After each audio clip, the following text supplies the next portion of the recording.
guys, it's Friday night, January 31. I'm so excited na at konting kwentuhan sa mga ka-teammate ko. And are you ready to be picked up? So, stay in the line. Magti-team building pa nga tayo eh. Tama ka. Sana. Magkano ka dito mag-business ka na? Oo. Ano lang, Mga process. may nabili na akong yung printer ng Canon, yung hindi printer. Printer. Oo.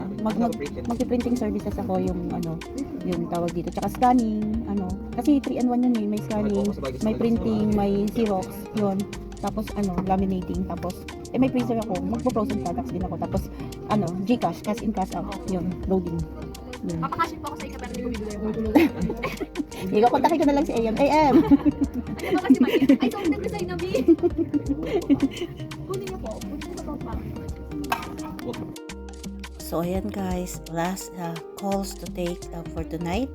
So ayan nga guys, at exactly 5 AM in the morning, pinag-log out na ako ng supervisor ko.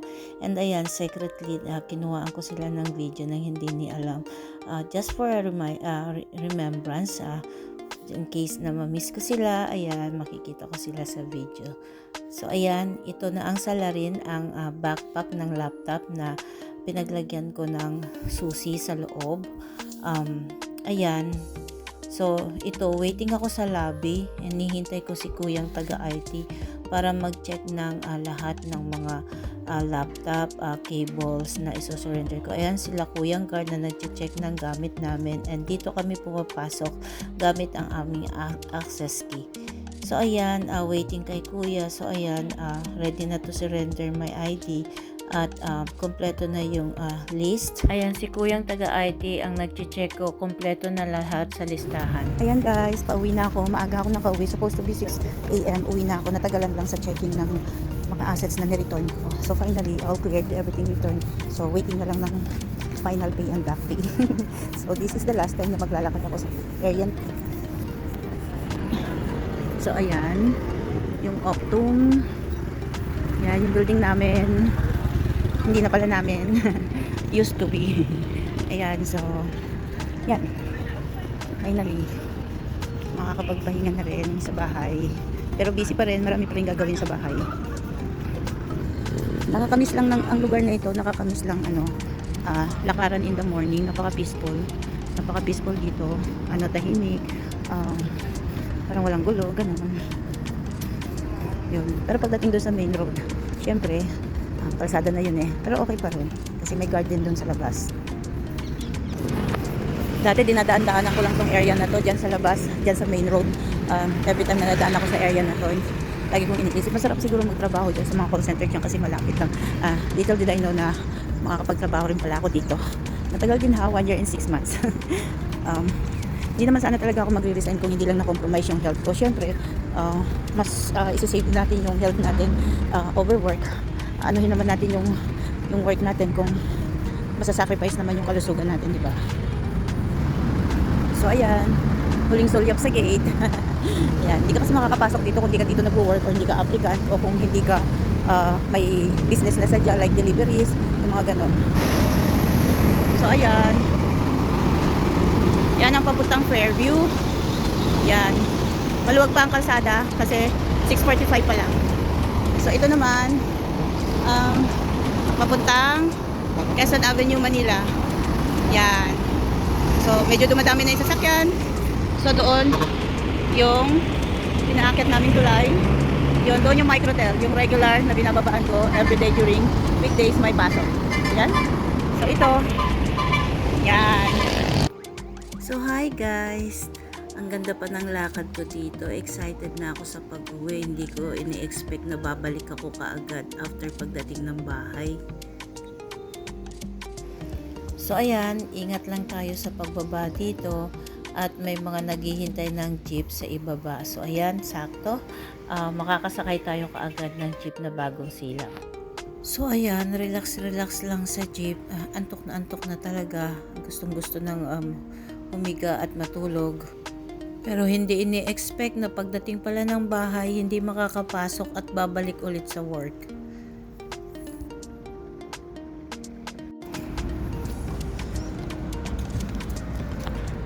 Hi guys, ayan, bumalik ako ng Octum sa company kasi pagkarating ko sa bahay hindi ako makapasok, wala akong susi.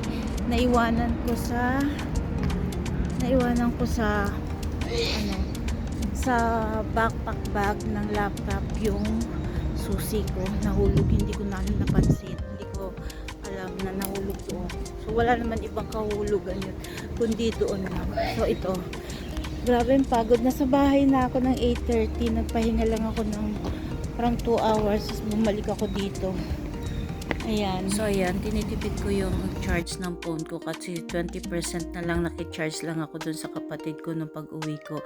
So time check, it's already 1 p.m. at halos wala ng tao dito. Iilan na lang kami. So ayan, nandito pa ako. Pauwi pa lang. So ayan, nakasakay na ako ng pabalik ng SM Fair. Ay guys, ang ganda Dumaan ako ng SM Fairview kasi dadaan ako ng video, magbabayad ako ng credit card ko. So ayan, ang ganda. Ang ganda. Chinese New Year kung Hei Fa Choy. Nakakatuwa kasi nagmatch pa yung damit ko sa design ng mga lanterns na yun. Nakiki-Chinese New Year talaga. So ayan, papunta na tayo sa video. Hanggang dyan lang kasi bawal ang video sa loob. Good morning guys.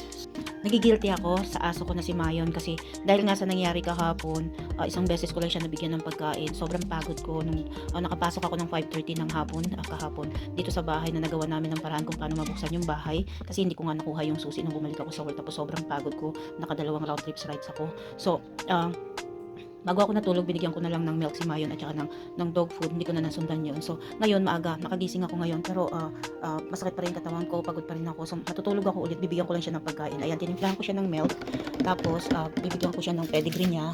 Ito, yan. Bumalik ako sa ganitong pouch kasi mas maganda. Mas marami yung laman niya. And, halos hindi naman layo yung price nila. 27 ito. At saka, hindi na ako everyday nagbibigay nito. Every other day na lang. Kasi, bumalik na yung gana niya ng pagkain ng dog food niya. So, ayan. So, yung milk niya, ito, yan, paubos na siya. Siguro mga 4 to 5 days na lang yun yung nasa ito yung sinalin ko dito, ito yung una kong in-order pero mahal kasi ito so mabuti may nakita ako yun ng mas mura, 1 kilogram. Ito kasi ang laman nito 280 grams lang so ang laman nito siguro mga 4 to 5 days na lang. Mag-order na lang ulit ako ng 1 kilogram na milk niya. So ayan, ilalagay ko na itong milk niya dyan. Yan, para bago ako makatulog makakain na siya ulit. Tapos mamaya kung magising ako mamayang tanghali, bibigyan ko siya ng dog food niya. So ayan guys, ibibigay ko na yun, ilalagay ko na dito yung dog food niya. Yan, mas marami yung laman kaysa yung cubes. Sobrang konti ng laman nun. Mas nabubusog siya dito. And parehas lang naman ang nutrient contents nila. So ayan, okay na yan.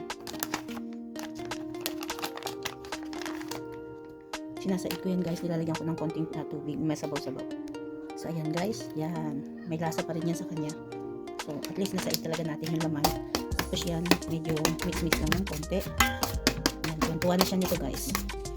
Pinagtsatsagaan ko talaga na mapanumbalik yung dating lakas at sigla niya. Maasikaso ko na siya ng gusto ngayon. Mapapaliguan ko na rin siya.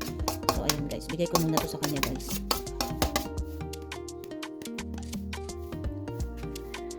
So ayan guys, ibibigay ko na sa kanya to. Mayon baby, here's your food baby. Okay. Oh. Ayan, dito. Ayan, sige na, eat na. Ayan, eat na. Good girl, very good girl. Ayan nagaganyan pa rin siya guys Ayan Pero masigla na siya ngayon. Bumabalik na talaga yung gana niya sa pagkain, yung sigla niya. Yung pagpilay-pilay niya na lang talaga yung problema. So kung meron kayong maire-recommenda na gamot, I would really appreciate it. So ayan. Ubusin niya yung milk niya, favorite niya yan. Ito pala guys, yung 3 lock na na ginawa namin ng paraan kahapon. Hindi ko na videohan kasi patay na nga yung yung cellphone ko, 24 hours na siya. So nagtawag kami ng locksmith. Yan. Ginawa niya ng paraan na magawaan ng duplicate keys yung mga yan. Nagpapasalamat ako kasi hindi ako nagbaklas. Kasi kung magbabaklas ako, ang mamahal ng mga locks na yan guys, aabutin ng 1K yung 3 lock na yan. So, at least, konti lang yung binayad ko doon sa nag-duplicate ng key. Yan guys, mag-iinit sana, magpapakulo sana ako ng itlog dito sa mini steamer ko. Ayaw niya na ito, hindi na ma-press. Okay naman 'to, nagamit ko nung isang araw lang. Ewan ko ano nangyari. So binubuksan ko siya ngayon. Ayan, natanggal ko na yung dalawang screw na ganito dito. Tapos ito, yan dito yan. So matatandaan ko naman yung screw na tinanggal ko. Titingnan ko lang anong dahilan bakit hindi na mag-click yung yung on and off. On and off lang naman 'to siya eh. So ayan. Okay. So ayan. Yan lang yung component niya sa loob. Simpleng-simple lang. So, hindi ko alam kung meron pang dapat. Hindi pala dapat. Hindi mabuksan yun. So, ito. I don't know what happened.